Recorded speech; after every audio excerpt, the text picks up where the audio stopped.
Welcome, welcome, welcome, everybody. So good to see all of you. So wonderful to see so many faces coming week after week for this whole series. Really beautiful to be taking this journey together.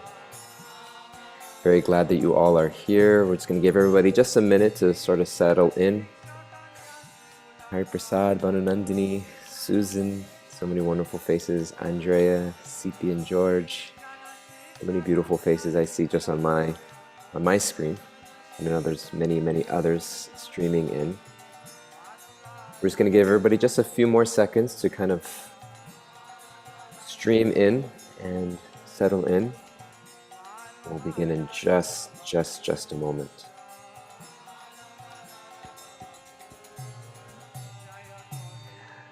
Okay, we can go ahead and make our initial introductions, and people can start to continue settling in, and as we admit everybody, and we will go ahead and just welcome everybody. Thank you so much for being here. My name is Dayal Garanga Das. On behalf of the Bhakti Center, I would love to and be happy and grateful to welcome all of you, as well as His Holiness Satchidananda Swami, to this part 4 of this 5-part series, 5 Facets of Divine Truth. We've been on a wonderful journey together, and we are coming towards a conclusion. This is the second to last session of this series. Today is part 4, where we'll be discussing Gadadhara Pandit. Maharaj, as we know, will be sharing some of the life and teachings of Gadadhara Pandit, as well as chanting some shlokas that we will be able to do together. If this is your first time, thank you so much for being with us in this series. If you would like to go back and review or watch for the first time any of the previous sessions that we've had, you can go to the Bhakti Center's Temple YouTube channel. We'll be putting the link in the chat here near the end of the session that you can go back and review any of these recordings. Also, if you are in our live Zoom room, we'll also be sending some links, and we'll be sending out handout sessions that you can use during the week to reflect and bring these teachings into your daily life in a practical way. As we've been doing this entire series, there will be a very special video that we'll share with all of you at the end, so please stay tuned for that, a very special offering and a very special video that we'd like for you all to view and participate in. The format of these sessions is that Maharaj will speak for roughly about an hour, so about 10:30 a.m. Eastern Time, or wherever an hour is from you in your time zone. And then after that, we will allow for some questions and answers. So if you'd like to send in your questions, please send them into the chat to Yashoda Dulal Prabhu. You can send in your questions. Let him know if you would like your questions to be read out anonymously, or if you'd like to recognize your name so Maharaj knows who the question is coming from. It's sometimes nice for him to know where the question's coming from. Yashoda Dulal will ask questions on your behalf. And so please think of questions throughout the session and send them into him. Maharaj will have about 30 minutes or so to answer questions at the end. And of course, at the end, we'll have a lot of important announcements about future series and other events that we'd love for you to be aware of. So without further ado, we'd like to welcome His Holiness Satchidananda Swami to the main screen. We're so grateful that you're here, Maharaj. It's been a wonderful journey that you take with us. We know that you're extraordinarily busy. Your time is very much appreciated. Your smile is very much uplifting, and your wisdom and your practicality and your depth is invigorating for all of our spiritual lives. And it's been beautiful spending time with you every Saturday, and we're looking forward to today's session. So thank you so much for being here, Maharaj, and the floor is yours. Hare Krishna. Today we have something very special in our mind. We will contact Gadadhara Pandit, and we will be sharing with you some meditations about him, some shlokas which we will chant together. See, the whole idea of these series, 5 Facets of Divine Truth, is to show all of us access ways in which we can contact the divine personalities of the Panchatattva even today. Adyapi, the Sanskrit word means now. Krishna is always there. God is always there. And we should never see them as historic personalities who just appeared for some time in this world like any ordinary human being. And then when they ended their life or their appearance, they cannot be contacted any longer. No, Krishna is not like Alexander the Great or Genghis Khan, nor are the members of the Panchatattva historic personalities who are arrested in their time. They are beyond time. There are three ways in which we can make contact with a divine personality. The first way is to hear, Shravanam.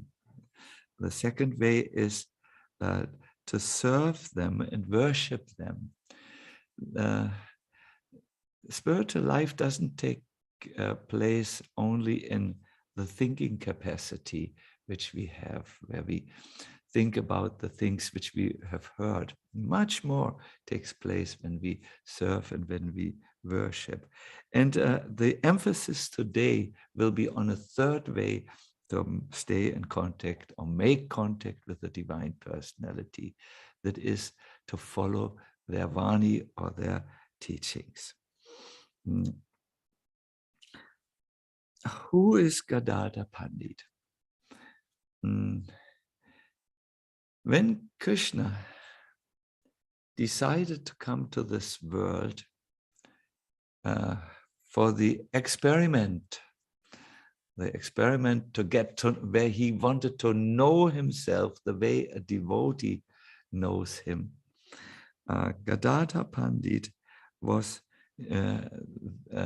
there, or came, better to say it like this, when Krishna came, Srimati Radharani came with him as Gadadhara Pandit. Gadadhara Pandit is known in Sanskrit philosophy as the Bhava Ashraya, the place of where the utmost amount of love resides. The love which is seen in Mahabhava Svarupini Srimati Radharani. And Gadadhara is also the source of all the devotees of Krishna who relate to him in the way in which Radha related, that is in the Madhurya Rasa.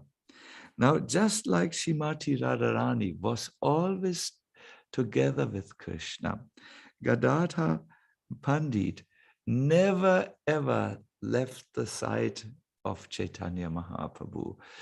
Maybe sometimes he could not travel with Mahaprabhu because he stayed in Puri to worship a very special deity whom we will see in a little while. But he was always in the heart of Chaitanya Mahaprabhu, and Chaitanya Mahaprabhu was always in his heart. There is a very nice song by Bhakti Vinod Thakur, where he says to us, become a servant of Gaura and Gadadhara. Listen to the beautiful narrations concerning Gaura and Gadadhara, and just worship Gaura, the moon of Godrum's forest bowers. We will see this slide now, and we will chant together this verse as an auspicious invocation. Here we go. Smara. I will once chant it.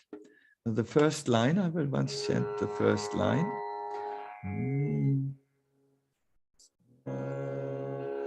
And then we will chant it all together. We have here a beautiful assembly of devotees who are sitting behind the screen. If you have these mobile telephones and you can follow then you can chant with us. Smara Gaura Gadadhara Kelikalam Bhava Gaura Gadadhara Pakshachara. Everyone. Smara Gaura Gadadhara Kelikalam Bhava Gaura Gadadhara Pakshachara Shrinu Gaura Gadadhara Charutkatam Vajagodrumakanana Kunya Vidom Shinu Gaura Gadadhara Charukatam Vajagodrumakanana Kunya Vidom. We will read the translation again to you. This is the next slide. Become a servant of Gaura and Gadadhara. Listen to the beautiful narrations concerning Gaura and Gadadhara and just worship Gaura, Lord Gaura, the moon of Godrum's forest bowers. When we yesterday went out of the Haveli building where we conducted much of the Goponim festival, we looked at this beautiful moon, the full moon of Lord Chaitanya's appearance, what is it called, the Gaur Purnima, and we remembered this verse, worship Lord Gaura, the moon of Godrum's forest bowers. And just like the moon will have rays, Lord Chaitanya has his associates and his expansions. So one of them is this Gadadhara Pandit, who is none other than Shrimati Radharani. From an early age, Gadadhara played with Sri Chaitanya Mahaprabhu. Sometimes he was in the house of Chaitanya Mahaprabhu. Sometimes Chaitanya Mahaprabhu was in his house. And later, they went together in the same school class. They were so tight together. Then Gadadhara would come every morning to Lord Chaitanya. He would have beautiful garlands like this one. This is jasmine flowers, which he had picked and strung. And he would also have a little pot of sandalwood paste, and he would put the garland around his Lord Chaitanya Mahaprabhu and put sandalwood pulp all over him in very, very beautiful decorations. Their relationship was very close. Once Chaitanya Mahaprabhu turned to Gadadhara and asked him the question, a question he always asked everyone: where is Krishna? Where is Krishna? This is the only question, the only best question for the fish is, where is to ask, where is the ocean? When the fish has left the ocean and is on dry land, he is in a dangerous situation. So the best question for the fish is, where is my ocean? So for the soul, the best question is, where is Krishna? When we are separated from Krishna, when we are stranded in the no man's land called London and New York, or wherever we are, the best question is not what is the best mobile telephone. The best question is, where is Krishna? I need Krishna, just like the fish needs the ocean. So Mahaprabhu used to ask this question, even as a little child: where is Krishna? Where is Krishna? Gadadhara said, In your heart, he is very close. Be calm. But this answer was not coming. Uh, uh, uh, Chaitanya Mahaprabhu, he started to take his hands and tear at his chest in order to open the chest and find Krishna in the heart. Mm. Gadadhara said, no, no, no, not like that.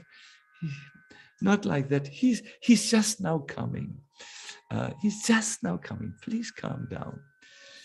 So Sachimata, the mother of Chaitanya, had looked at this exchange from the distance, and she had been shocked when she saw that Gauranga was trying to open his chest to find Krishna in the heart. She had almost fainted, and when she heard that Gadadhara somehow turned the mind of the Lord and said, he's just now coming, he's just now coming, don't worry. Then she said, you'll always stay at the side of my Nimai, otherwise doom is going to happen. He's not of this world, he wants to only be with Krishna. Gadadhara, from a childhood early childhood, was an ideal brahmachari. He was not interested in anything of this world. When Chaitanya Mahaprabhu went through his period of being the all-knowing scholar, Chaitanya would sometimes stop other scholars and engage them in meaningless, fallacious discussions on logic, where he would corner them and show his intellectual superiority. And whenever Gadadhara saw him in this mood, he wanted to run away and not have anything to do with this, let us say, aspect of Gadadhara, of Chaitanya Mahaprabhu, which he displayed in his early life. Do you know that Chaitanya Mahaprabhu was the greatest scholar of his times and wrote a work on logic, which is not, let us say, which has not been superseded. Later, he gave up this reason and logic to show that love is always superior to it. But in order to show it, he first needed to demonstrate that he knew it all. He was not giving something up which he did not know, but he gave up something that he mastered in favor for something much superior. So, and Chaitanya Mahaprabhu would see how Gadadhara turned around. He just wanted to run away, and he would confront him and said, Gadadhara, I'm just doing this for a little time. You will see very soon I will become such a Vaishnava that Brahma and Shiva will come to my door begging for Krishna Prema. Very soon you will see. It was often seen that Chaitanya Mahaprabhu, when he danced in the courtyard of Srivasangam, Gadadhara would always be by his side. There are many paintings which show the Lord dancing in the courtyard of Srivas Thakur. This place is called Srivasangam, and Gadadhara is always next to him. The devotees who were seeing the two, Gaura, Gadadhara, dancing together, would have visions how all of a sudden Gauranga turned blackish and turned into Krishna. And Gadadhara adopted a shining, brilliant, golden effulgence and turned into Radharani. It is therefore said that when you enter the kirtan of Gaura Gadadhara, which took place in Srivasangam, in Mayapur, then you will enter the Rasa Leela of Krishna, of Radha and Krishna in Vrindavan. For Vaishnavas in Krishna consciousness, the kirtan in Srivas Thakur's place is a portal, a gate to another dimension. And especially the Gaudiya Vaishnavas, they therefore stress or emphasize the kirtan which took place in Srivastangam as the most important sadhana to realize Radha and Krishna in Vrindavan. You may ask the question, but I thought that Chaitanya Mahaprabhu is a combined form of Radha and Krishna. Then why was there a need for another Radha? Isn't that a duplicate Radha? You must know when Krishna developed this desire to take the mood of Radharani and try to understand himself through the perspective and eyes of Radha, he left Radha without her complexion. He took the mood and complexion of Radharani. So it is often says, Gadadhara is what is left of Radha after Krishna took her mood and complexion. And Gadadhara always was in the mood, in a very submissive mood, very calmed down. Radha is not submissive at all times to Krishna. She exerts her nature as a female heroine who controls the hero. But Gadadhara is in that submissive role. Gadadhara is the Radha who's depleted of her effulgence and her nature and pines and yearns for Krishna. Therefore, Gadadhara appeared on the dark moon night when you couldn't see the moon, and he also left at this dark, mysterious Amavasya time, because yes, he is Radha in a very special mood. I would like to tell you a little pastime so that you hear a little of this confidential subject matter, a pastime that takes place daily in the transcendental Navadvipa. As you know, Gadadhara is the chief companion, and one day Mahaprabhu had roamed through the town of Navadvipa. The people who saw him had given him gifts, but he wanted to now be alone with his most confidential associates. So he came to a forest and he sat down in the forest. Then he began to remember the pastimes of Vrindavan. One of his devotees, Mukunda, started to sing a very particular song, this song which describes Radharani and the gopis' feelings before they meet Krishna.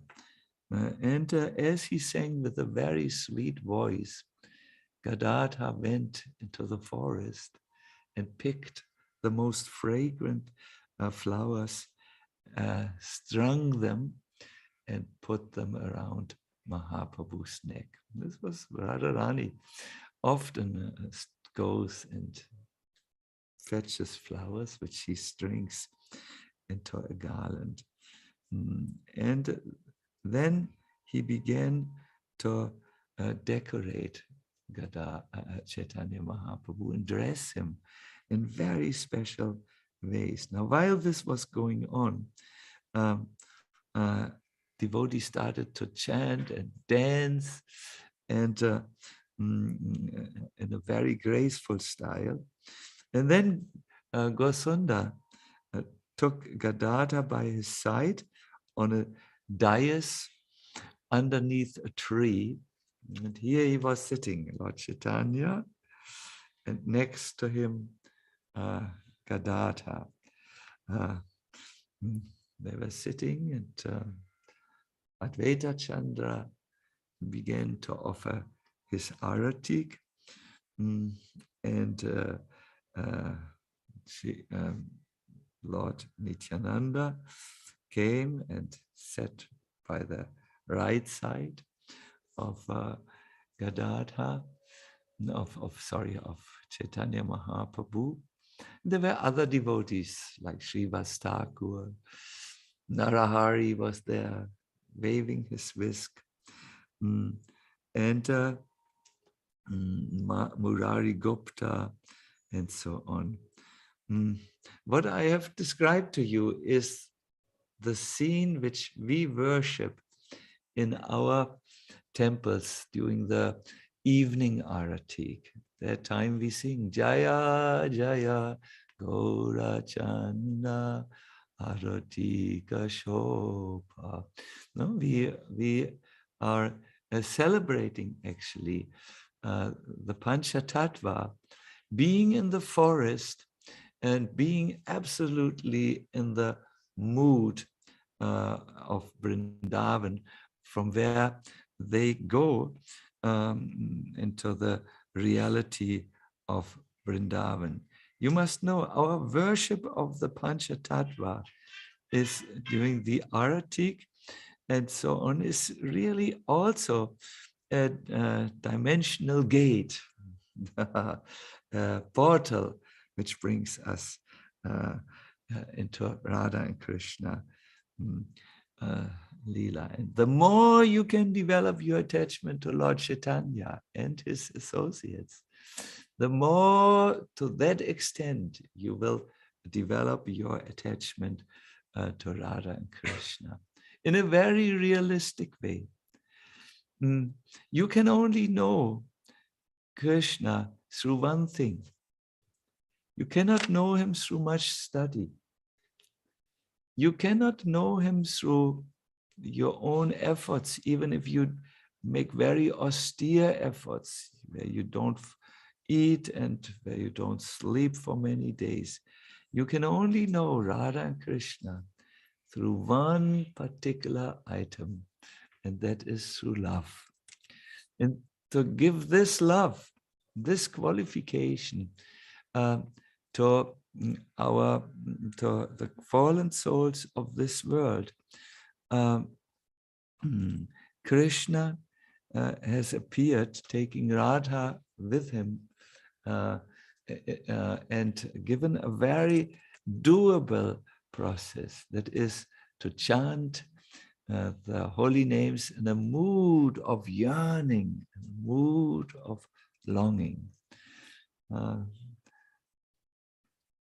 If you want to go to somewhere, let us say visit someone's house, you need to go through the proper door, otherwise you will stay outside. So if you want to go to Radha and Krishna, the doorway is really the Leela of Chaitanya Mahaprabhu and Gadadhara. Therefore, Bhakti Vinod says, always remember Gaura Gadadhara, always stay there. These are very deep subjects. We take very big subjects in our small mouths and small minds. I want to go now a little bit more practical. You know, when Chaitanya Mahaprabhu left Navadvipa, all the devotees there were feeling very much separated. They felt almost like the Brijabasis felt when Krishna left Vrindavan. Only a few devotees could come with Chaitanya Mahaprabhu on that into the second phase of his Leela. And one of them was Gadadhara. But all these devotees who came with Chaitanya Mahaprabhu only followed him up to Jagannath Puri. After accompanying the Lord to Puri, they eventually all returned one by one to various places in Bengal, except for one. Only one member of the Panchatattva stayed with Lord Chaitanya when he was in Puri. And of course, you know who that is, Gadadhara Pandit. There, he took sannyas and did two things which we will show to you. One is he worshipped this beautiful deity of Tota Gopinath. Isn't this deity beautiful? With his flute and the garlands and the knees, the lotus feet and everything. And the other thing which he did, the other seva which he did, is he worshipped the Bhagavatam by reading the Bhagavatam. We will be able to show you a slide. Here it is. You see Gadadhara Pandit there on the left side, and he reads from a manuscript of the Bhagavatam.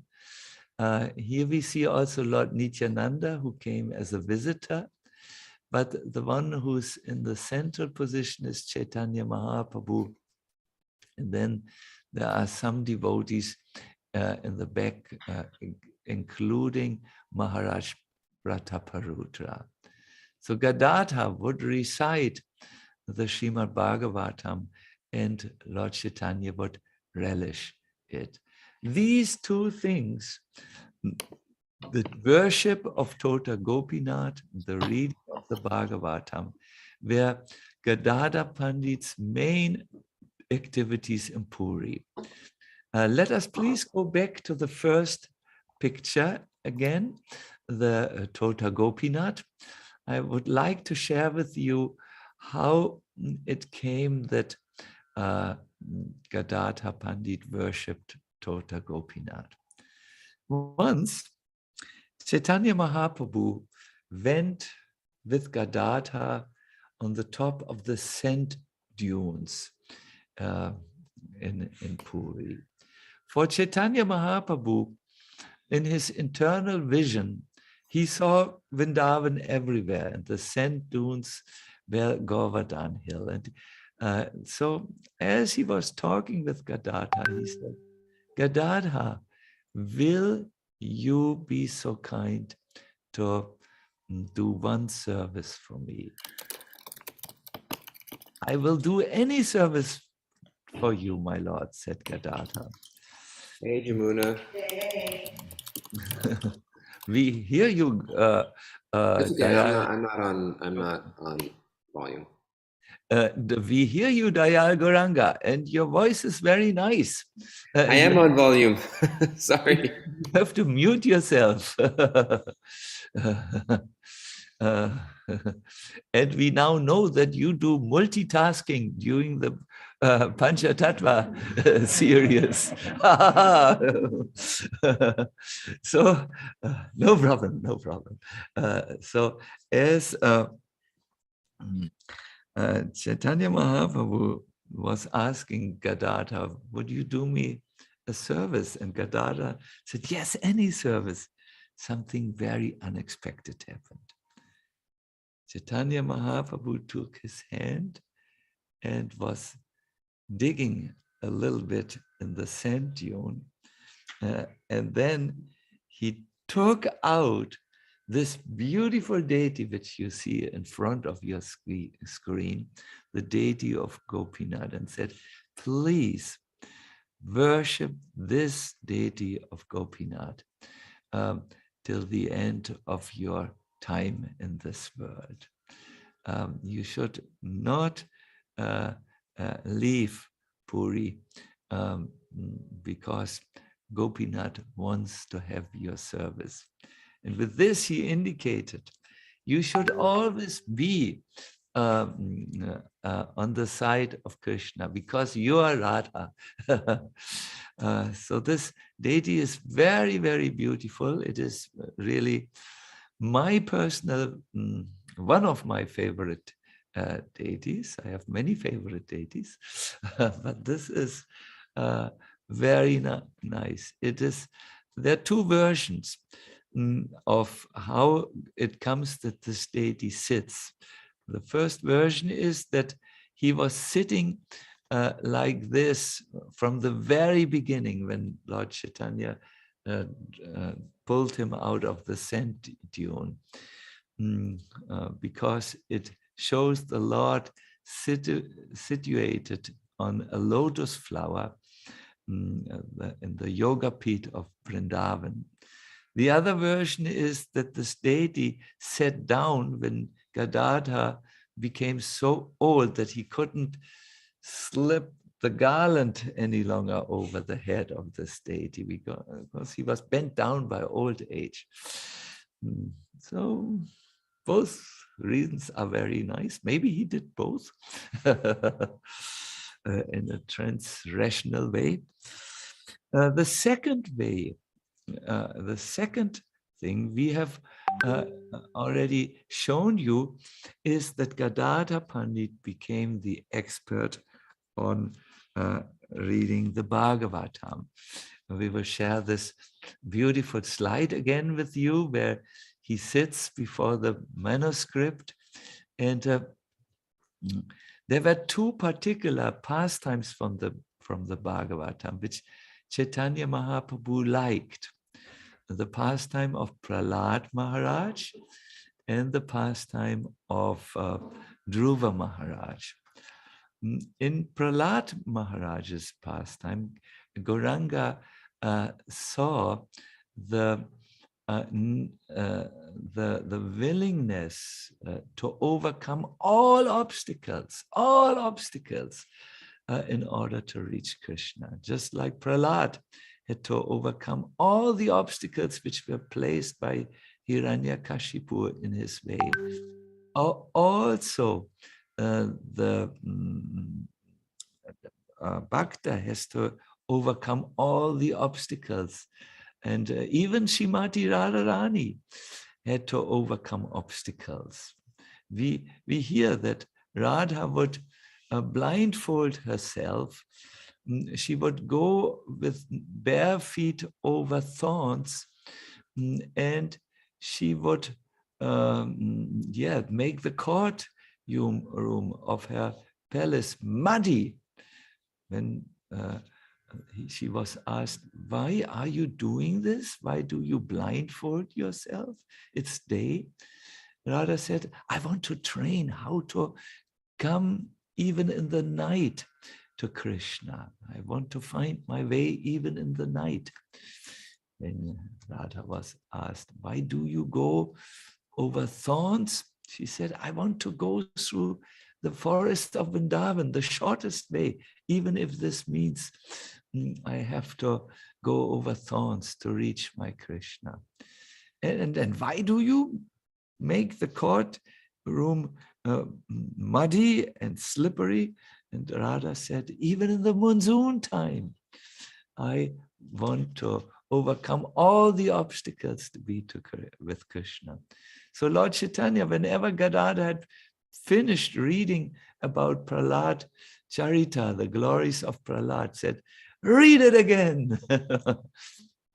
And similarly, he liked the pastime of Dhruva Maharaj, who was so absolutely determined in his on his path to meet Krishna, that he didn't mind to leave his home at young age, go in the middle of the forest and perform the most unusual austerities for a young boy, with the result that he met Krishna. Ultimately, Vishnu appeared before him.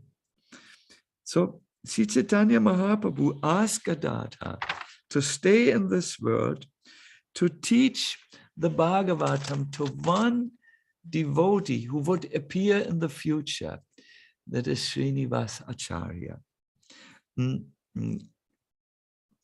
So Srinivas appeared in Puri and or came to Puri when Lord Chaitanya had left the world, and he found Gadadhara Pandit because he was told, Srinivas, there's one person who knows the Bhagavatam, and that is Gadadhara Pandit.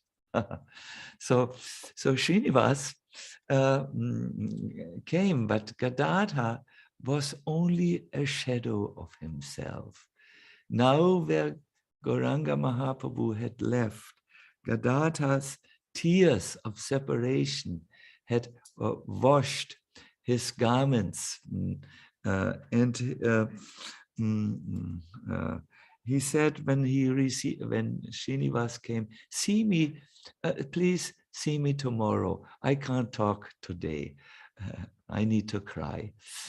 So the next morning, Srinivas came, and Gadadhara tried to read the Bhagavatam, but he was so choked with his tears that he couldn't. So he handed the Bhagavatam to Srinivas. And Srinivas couldn't read a word from the text. Why not? Because it was washed, the ink was washed from the pages, from the tears of Gadadhara Pandit. Also, then he said, I can't read it, the book is washed. Then Gadadhara said, these are the tears of Gauranga. So you need to get a new copy of the Bhagavatam, get it in Navadvipa and come back to me. And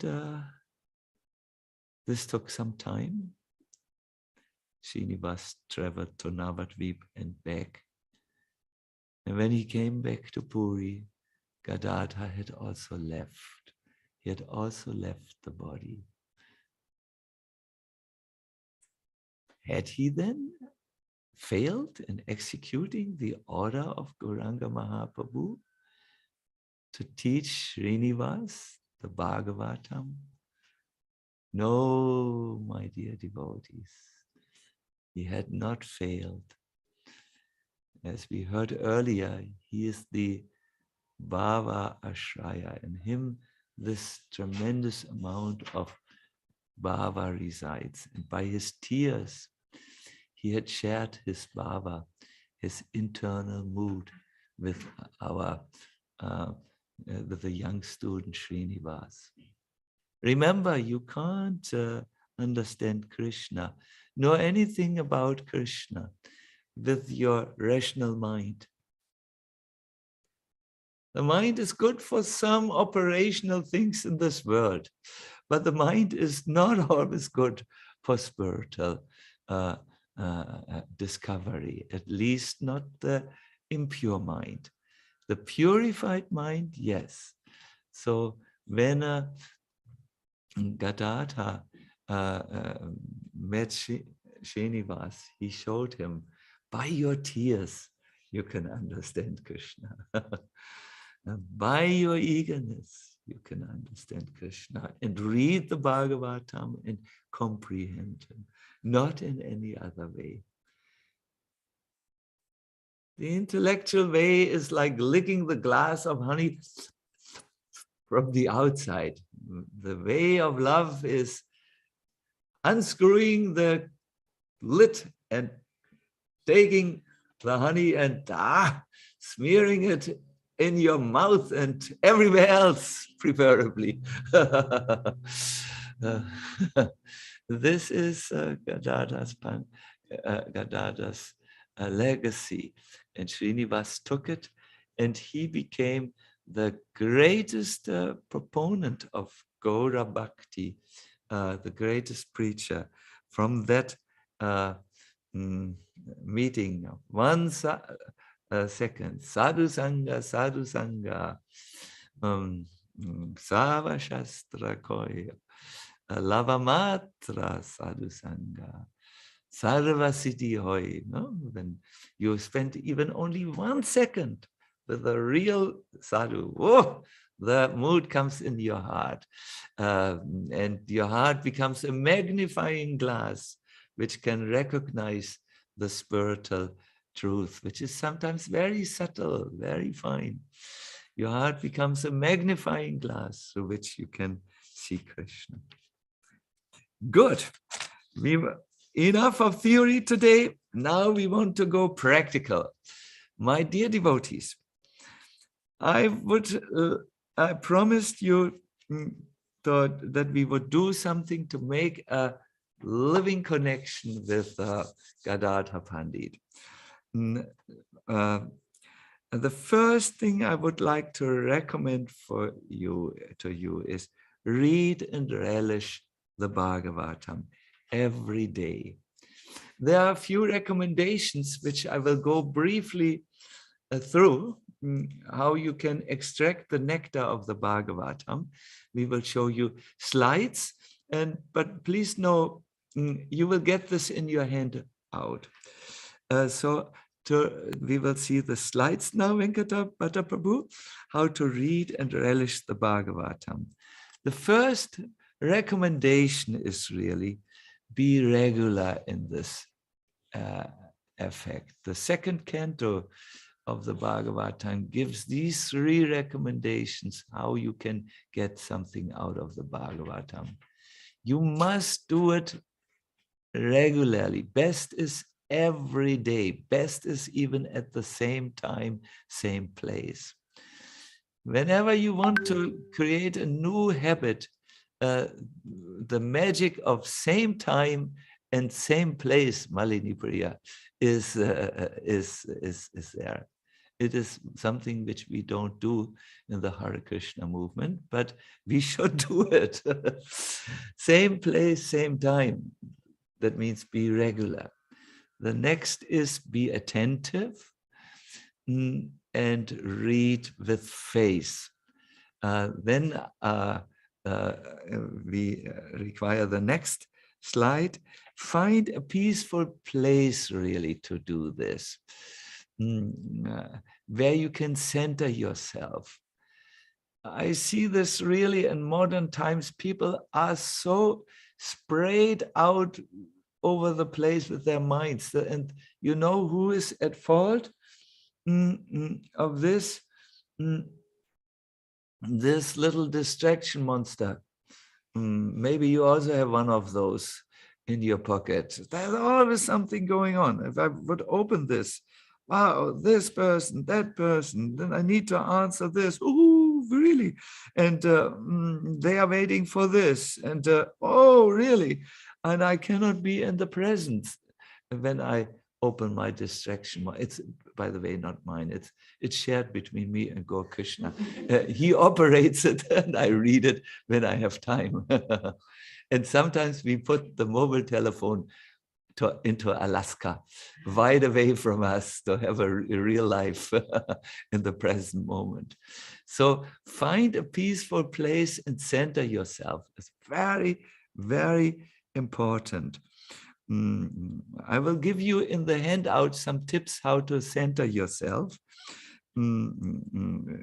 It's basically to collect your thoughts and bring them to your heart. And the next thing which you could do to read and relish the Bhagavatam is to follow the 3 steps which we will share now with you. The first is Shravana. It's just read.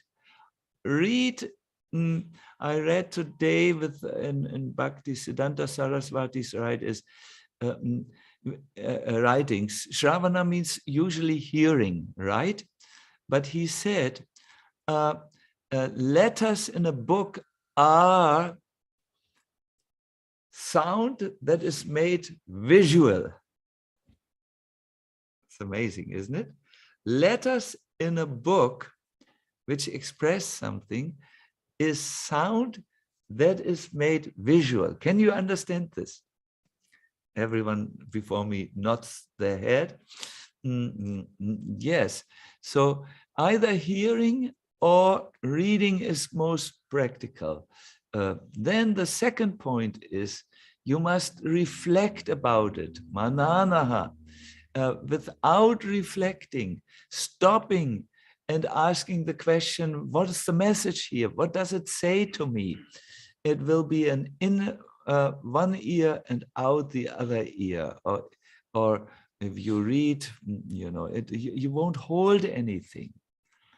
The third thing is nididyasan, that is apply what you have heard. I sometimes think modern people suffer from an overdoses of information that is not digested and applied. What happens with the food that is not digested? It becomes ama or toxic waste that coats the cells in the body and is responsible for all the diseases which you have. So many times people who just hear, go from one seminar to the other without even applying even one small point, they suffer from undigested knowledge and they become just people with a inflated head, but the rest is not developed and not strong. They become theorists only, not practical people. So these are, and the last point is vandana, pray for realization. My dear devotees, if you would just be so kind to apply this slide, which we will provide in your handouts, for only 2 weeks, you will see a new dawn in your life rising. The sun of Krishna will rise in your heart by just these very simple things. We have put it in a handout so that you can print it out. You can take it out of your pocket and use it as a manual. Good. Now we want to sing with you. Singing sometimes is more than anything else. We will sing to you a beautiful song, which was composed by Sri Shivananda. It's a song on Gadadhara Pandit. Yes, wonderful. Wonderful photo they say in India. Wonderful picture of Gadadhara Pandit is there. So we will sing. I will request our Gaur Krishna to sing it with you. Please sing along with Gaur Krishna because this will lead directly into the meditation and prepare you.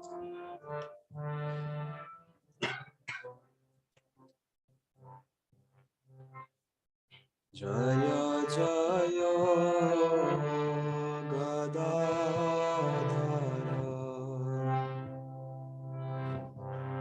Pandita Gosa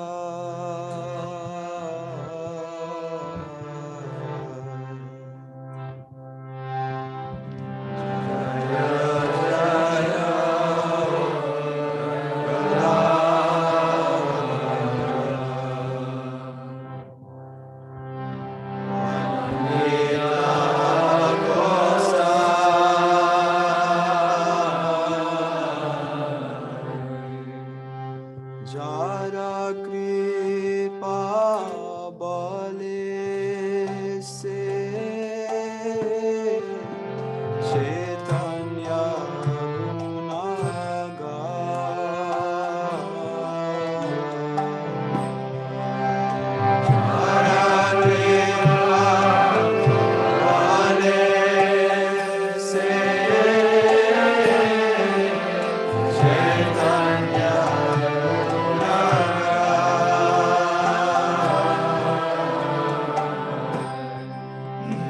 Eno se go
Hare Krishna. This is a beautiful song which describes just how close Chaitanya Mahaprabhu is with Gadadhara and how Gadadhara is always in the heart of Sri Chaitanya Mahaprabhu. I would request you now to sit straight because we will bring this amazing personality into our hearts. Meditation is one way to bring either a subject matter or a personality and also a divine personality in our hearts. So please sit tall. When you're ready, you may close your eyes.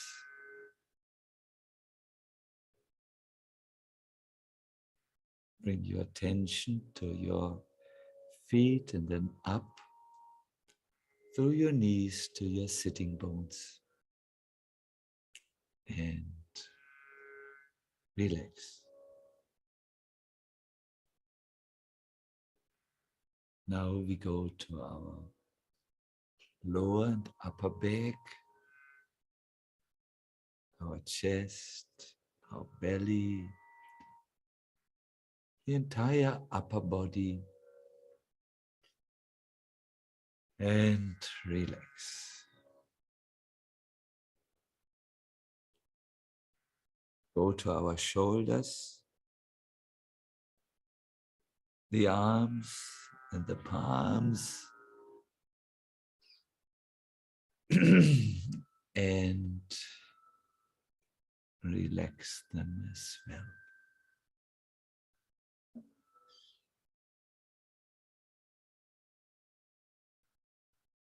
Our head and the face, relax. Notice how your entire body is now relaxed, calm, how your attention is still very alert and aware.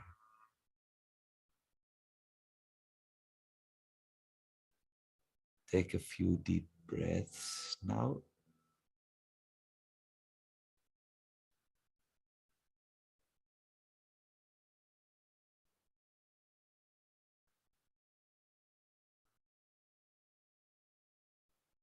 When you inhale, feel your chest rising. And whenever you exhale, your chest sinks.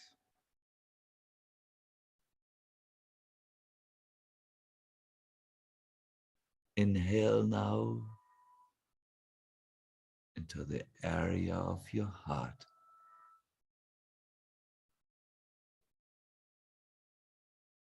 And whenever you exhale, relax a little bit more.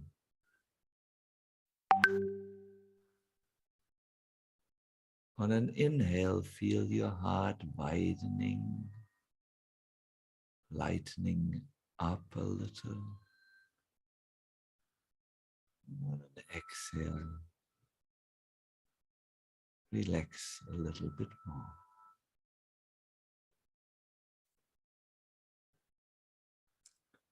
Now bring Gadadhara into your heart.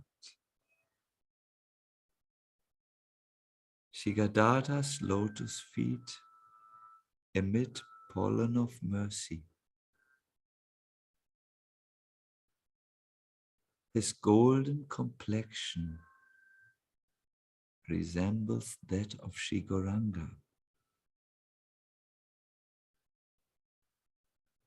With his outstretched hand, he feeds tambula or betel nut directly into the mouth of Sri Chaitanya.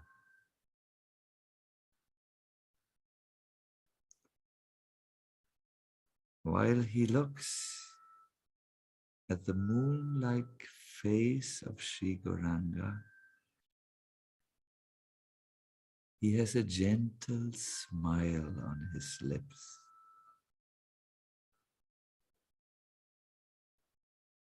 Let us meditate on Sri Gadadhara Pandit, the best of the Brahmanas, who is filled with the unlimited wealth of pure Bhakti in the Madhura Ras. Let us meditate on that Gadadhara, who's filled with the unlimited wealth of pure Bhakti.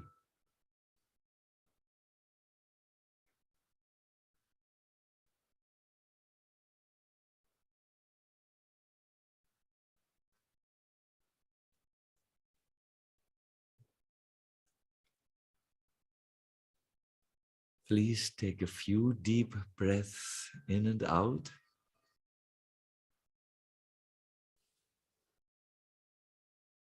You may move a little bit your body, maybe the shoulders.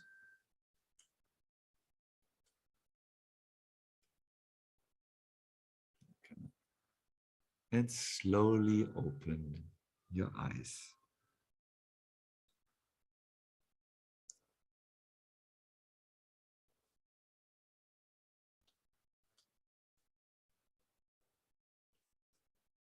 In the past, we have done pujas for you, to each member of the Panchatattva. Many of you have given your names and those of near and dear ones. And these sheets of paper with your names, we have offered it to the deities. Today, we have also secured a puja in Mayapur. You see there the pieces of paper with the lotus feet of Gadadhara, and let us watch parts of the puja as they are going on.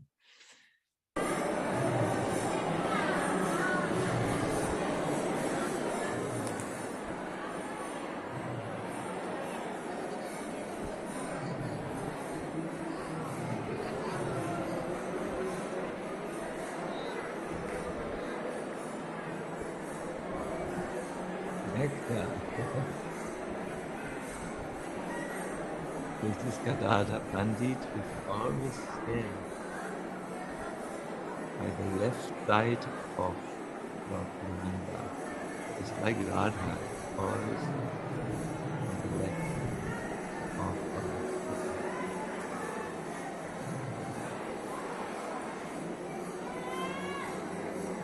And here you are at the lotus feet of Gadadhara. Wonderful, wonderful. So, what a wonderful idea. Can you imagine somehow this direct contact? This direct contact is possible. But if you think, no, I can never have a relationship to the spiritual world and the personalities there, then most probably you're right. You're bearing yourself the entrance by your own mind, which stands on the way and keeps you away from Krishna. So, yes, today we were a little long. I'm very sorry. If I would have taken you through everything which I had written down on Gadadhara, it would have taken a lot of more time. But the subject matter is just so sweet and so delightful that I couldn't speak more brief. Please excuse me. Let us end with a quotation of Srila Prabhupada, who speaks about the need really to follow this, what Gadadhara Pandit is teaching through his Vani, this hearing or reading the Bhagavatam. Prabhupada said, if we are not interested in hearing and speaking, gradually everything will be stopped. Unless there is the life of Shravanam and Kirtanam, these big, big buildings and temples will become a burden for you. So we must be very much alert in Shravanam and Kirtanam. My dear devotees, what Gadadhara Pandit teaches us is the life force of bhakti. If you stop reading and hearing about Krishna, like some of us unfortunately sometimes do, nothing will make sense any longer. Because remember, your mind cannot grasp the transcendental reality. God is much greater than your small mind. He doesn't fit in there. So only by hearing repeatedly is the smallness of our minds widened and we become spiritualized. We will end with this picture.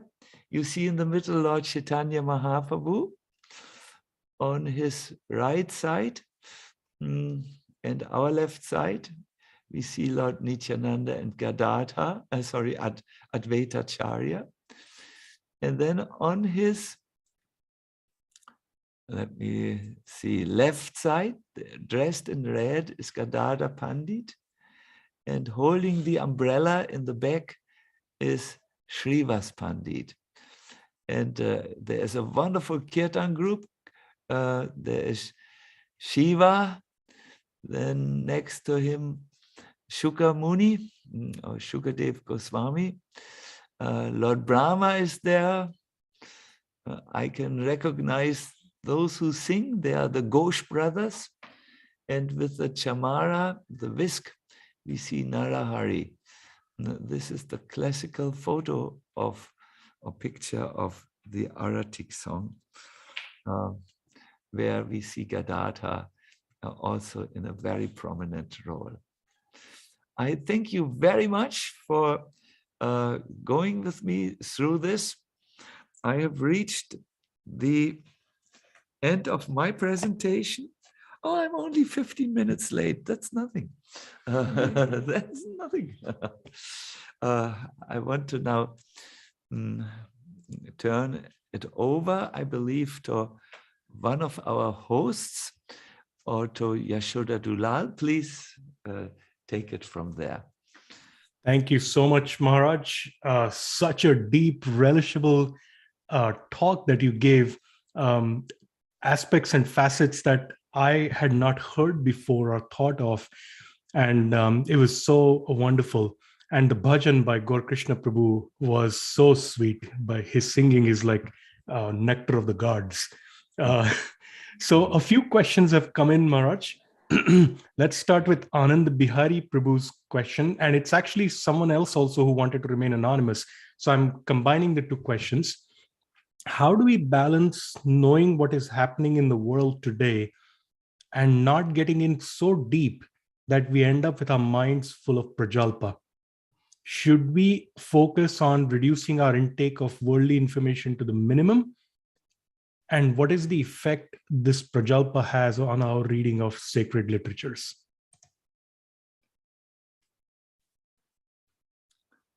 The effects of the world are quite dramatic. And I think it's good to be aware of that which concerns you and where you can make a difference. Like I want to help in the Ukraine, and we are arranging a global event on the 3rd of April, global pujas, which will be done on that day, following Lord Nrsimha's appearance. First in Ahobilam will be the first puja. Second puja will be in Germany, and then one in America. Big homas, big prayers to petition the Lord to help. So I'm giving this as an example. This concerns me. I want to help in this conflict area, and do it as I can do as a devotee of the Lord through pujas, yagyas, prayers, and raising awareness. So I will study this, but I will not study, let us say, politics in Lithuania or or other things where I can't make a difference, that don't relate to my service and my life in Krishna consciousness. You must know what is happening in the world is not, that is what the world is. That is what the world always has been. It is a place of karma where certain activities are done, and it's called in Sanskrit the karma stan, and these activities mature, and then they bring the results which they bring, and all the activities which are done in forgetfulness of Krishna, which are done in ignorance, these activities sometimes don't bring a very good end and a clear mind with them. A devotee should remain compassionate. He should not say when there's suffering, karma, you deserved it, all the suffering. That is not within the heart of a devotee. Within the heart of the devotee is always the mood. All these living entities in the world are part and parcel of Krishna. They are my brothers and my sisters, and I should see how I can be of any help to them. But if you get lost and enter the dynamics of the world in ways that don't concern you, then you will clog and congest your mind with information, and you will not have free capacities to do your work, your spiritual life, and you're praying also for the betterment of the people. Srila Prabhupada told us something which in the beginning not all of us disciples understood. At that time, there was not the internet. We would get the news of the world through magazines and, of course, newspaper. So Prabhupada said, don't read so much the magazines or the newspapers. They make the world appear so real. We thought, but this is real, the world. Prabhus and Mataji's, I have a surprise to you. The substantial reality is eternal in the spiritual world. This is a reflected shadow. And yes, a shadow has some semblance of reality, but nothing moves. As the shadow does not move independently, this world moves also only dependent on Krishna's will, who has arranged this world as a place of correction so that we can understand this is not where I want to invest my energy. I want to realize my real constitutional, natural life and as a servant of Krishna. But yes, you have services. I noted Ananda Bihari, you are doing in New York, I think, Food for Life and feed many homeless people. You need to be aware of certain things and dynamics for your services, Every one of us deals with the world in some way, so we need to see that we have the informations which we require. But let us not be drowned in all this news. Do you know, by the way, the news are often not the complete news. They only focus on the negative things, not on all the wonderful things that happen simultaneously. Hare Krishna. Thank you so much, Maharaj. Such a needed answer, needed question from Anand Bihari. We have 3 or 4 more questions that I would like to ask. Would it be okay if we went a little over, Maharaj? Yes, a little we can go, but we are in London here and we have one compassionate activity. We want to go in central town and we want to sing and dance and spread the joy of Krishna consciousness in the center of the town. Wonderful. I heard that from a friend who's there right now in London. She's looking forward to the Harinam. So I'll make it quick. An anonymous question. This devotee says, I really appreciate how you often speak about the need to be authentic in bhakti. In that spirit of authenticity, I want to confess that when I read Srimad Bhagavatam, I find some parts relishable, but some parts feel a little boring or quite boring to my mind. I've heard that every part of the Bhagavatam is relishable, but I just cannot seem to appreciate that. How do I overcome this tendency and read with the mood of Gadadhara Pandit that you spoke about? This is also a question I can relate to, Maharaj.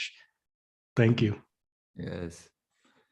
I think when the Bhagavatam starts to speak about calculating time from the atom and goes so technical into aspects of Sankhya philosophy, some of us switch off. You must know, first of all, why this information is there. The information in the Bhagavatam is purposefully placed there in order to, it has a purpose. The purpose of this type of informations or planetary systems and so on is there to show you really this is where you are. This is where you stay. And if you want to get liberation from this and start your eternal spiritual life, it's good to know from what you need to go away. It motivates you. Do you know how to make a boring literature, a literature which you find boring, relevant for you? Well, the answer is in this little word, relevant. And I want to give you an example. For me, the most boring literature which I can imagine is a recipe book. Even if I only go 1 meter, I pass a recipe book by 1 meter, I already become so bored that I have to yawn if I notice it's a recipe book. And do you know when this book becomes extremely fascinating for me? When I'm hungry and I need to cook something. Then I know this book contains vital information for me so that I can really survive and live my life. Then a boring book becomes relevant and relishable in every sense. So you need to see the Bhagavatam is a recipe book.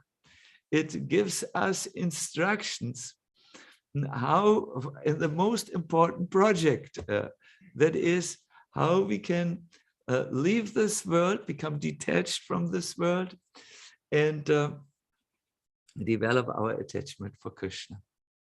These are the 2 things, how to become detached and how to become attached. Detached from this world and attached to Krishna. It gives you a recipe, a way to do that.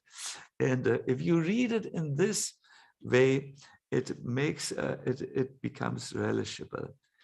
Sometimes we may lose ourselves in the subjects of the Bhagavatam. We may not know where the discussion is going to. And that we may not understand, in other words, fully. I would like to offer you a good advice. There are very first class study guides out, which really help you to understand the storyline in the Bhagavatam and also the philosophical line and the development of thought. One of such books which I can really recommend is the Bhagavad Subodhini. It has been published in the Govardhan Eco Village by a very nice and really a professor of the Bhagavatam. His name is Gauranga Darshan. You will be able to find his books on Google. They are just taking you through from the first canto to, I think he is now published up to the 9th canto. Another book which I have taken to study the Bhagavatam is Puri Prabhu's very, very well written overview of the Bhagavatam. He has gone already published up to the 6th canto, and the 7th and 8th canto are just in the pipeline. The first volume is called Unveiling His Lotus Feet. And the second volume, I don't remember, but you will find it. And there's a third volume on the 11th and 12th canto. You know, we become bored if we don't understand it. When someone would hear this presentation, which is really for devotees only, and even for devotees who want to go deeper in their understanding of Panchatattva. It's not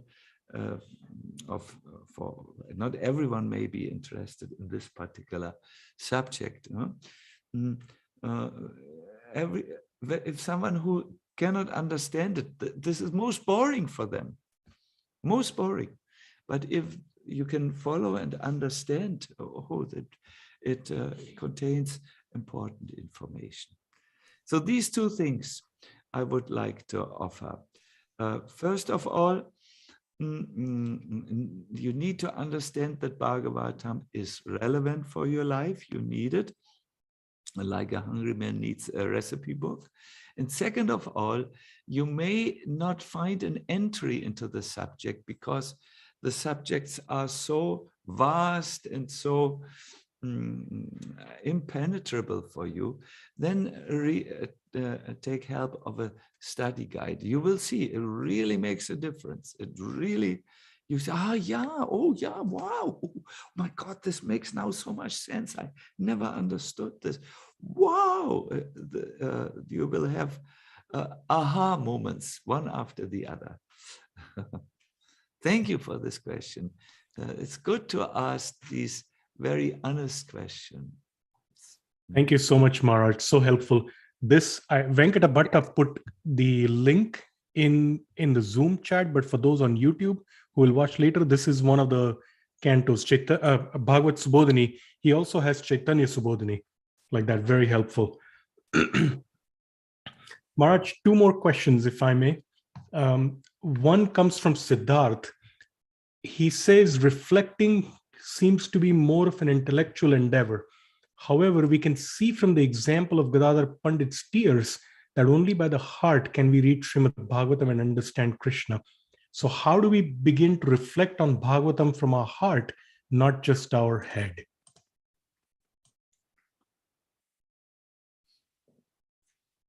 Thank you, Siddharth. Thank you. Thank you for asking this question.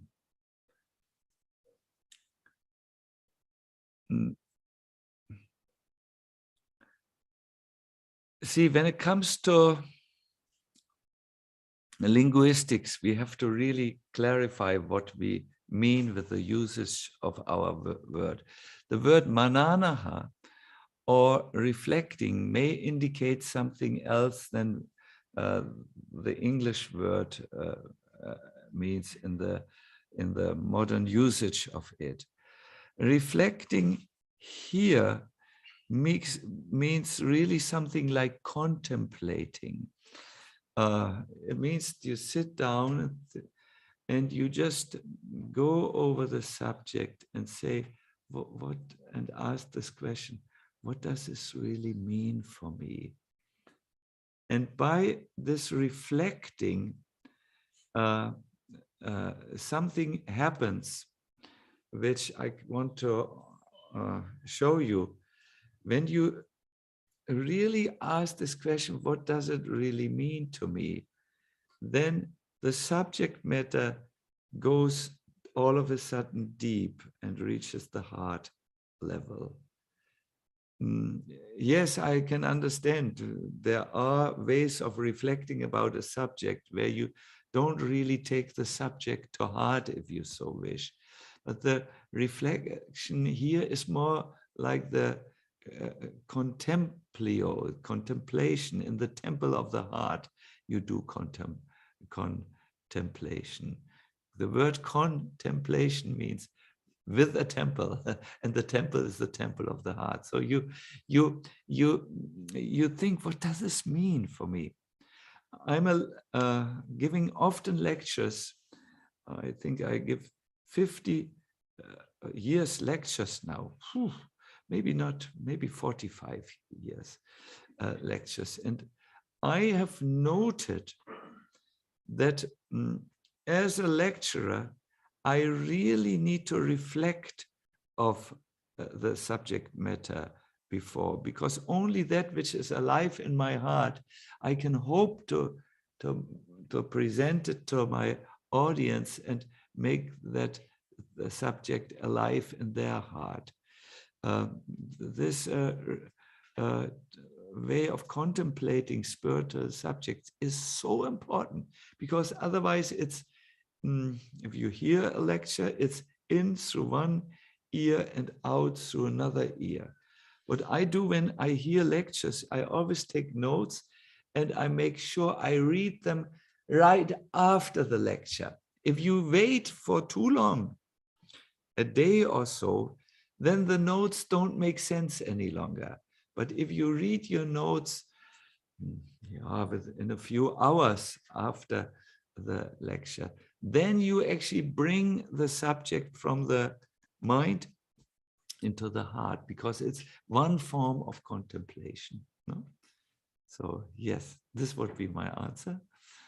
But we can talk more about it when we see each other in New York. I will come to New York this year.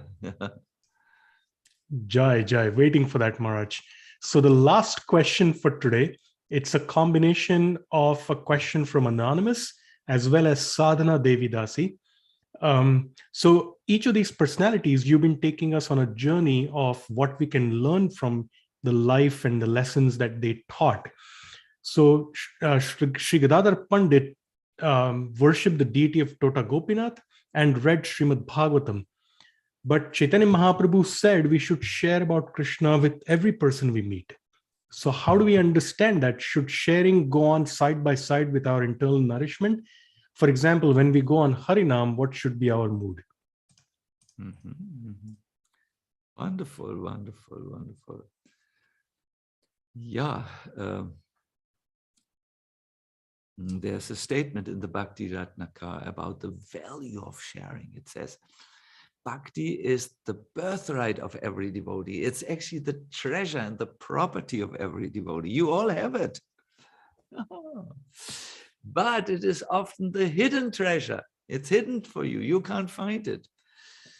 Today, these are my glasses. I searched 1 hour for these glasses.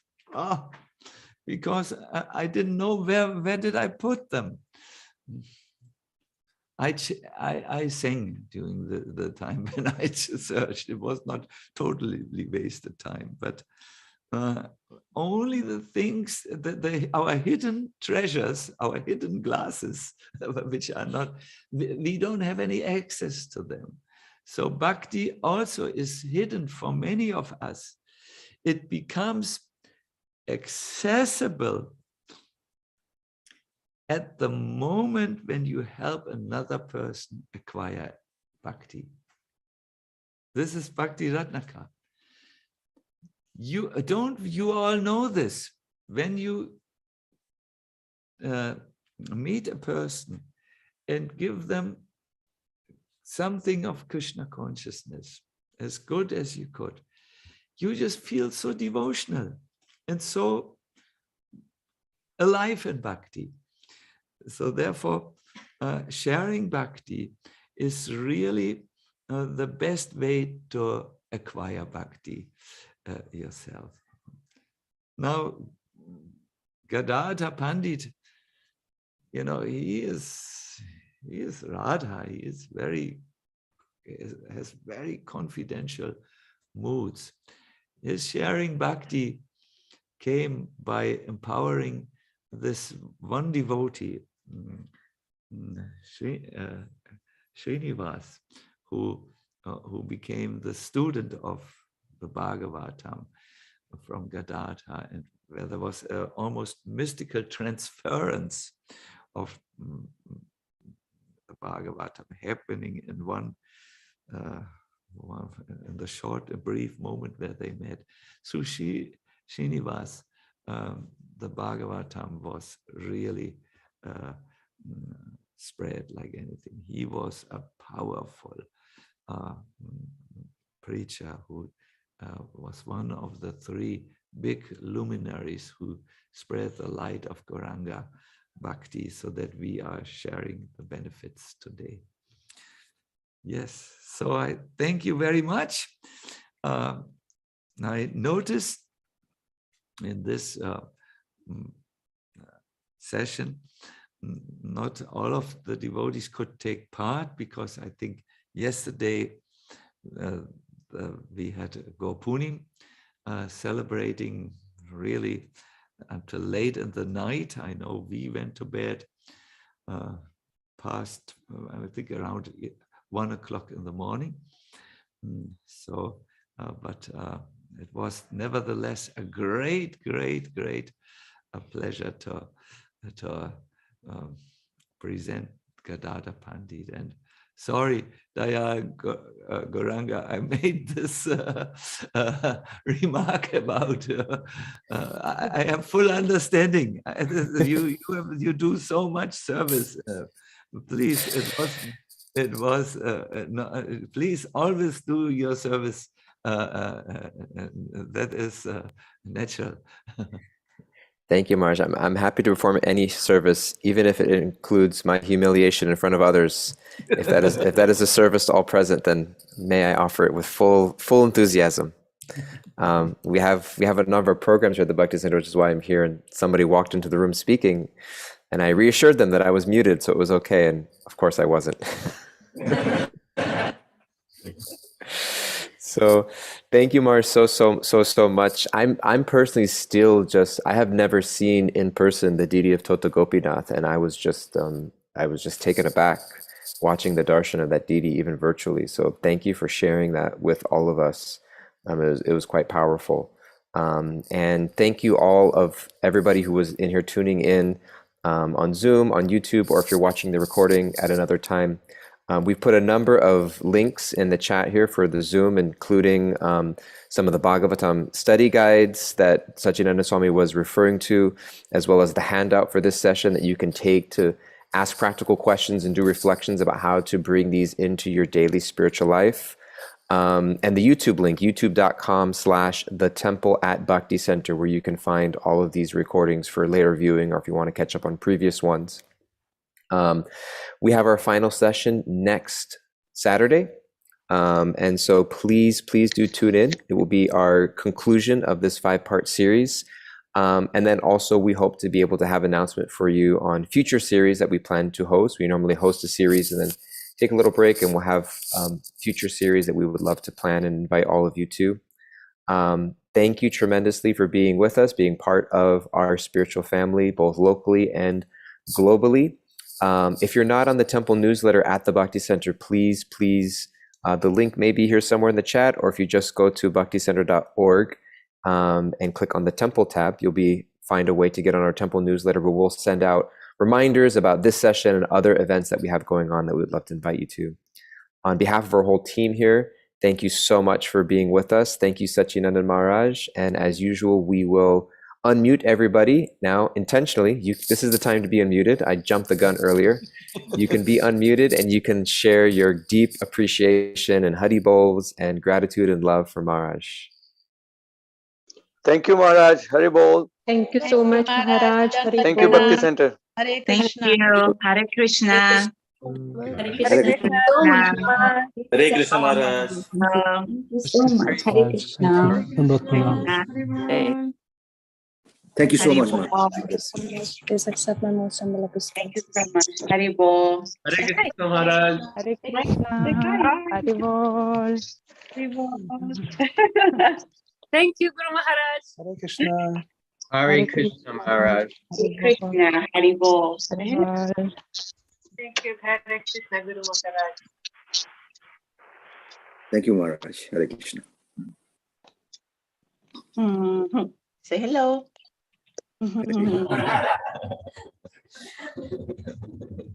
My humble obeisances, Maharaj. Thank you so much. Such a nice darshan of Tota Gopinath and interesting lecture. Thank you.